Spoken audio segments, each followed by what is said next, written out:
আসসালামু আলাইকুম গাইস। বিগত কয়েকদিন ধরে ভিডিও দেওয়া হয় নাই, তো আজকে আমি একটি নতুন ভিডিও দিচ্ছি আপনাদের মাঝে। তো আজকে খেজুর গাছে কিভাবে রস বের করে আপনাদের দেখাবো।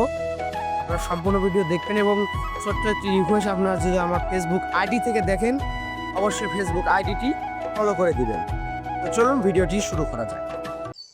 মূলত এখন কি করা হচ্ছে, কারণ এখন একটু হাসে দিয়ে চাষা হচ্ছে, কারণ রসটা যেন খুবই সুন্দরভাবে গভীরতাভাবে বাইরে হয় এবং মাছগুলো থাকে ওগুলো সেটে দেওয়া হয়, কারণ ওগুলো থাকলে রসের সমস্যা হয়, ওই জন্য এগুলো সেটে দেওয়া হচ্ছে।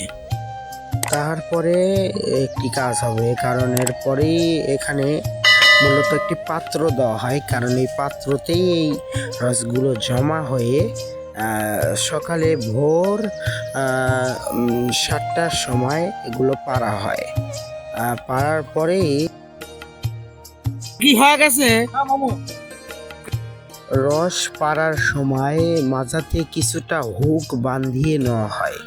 তাহার পরে ওই রসটা পাড়ার পর একটা বালতির সাহায্যে বালতিতে সবগুলা রস ঢালা হয়।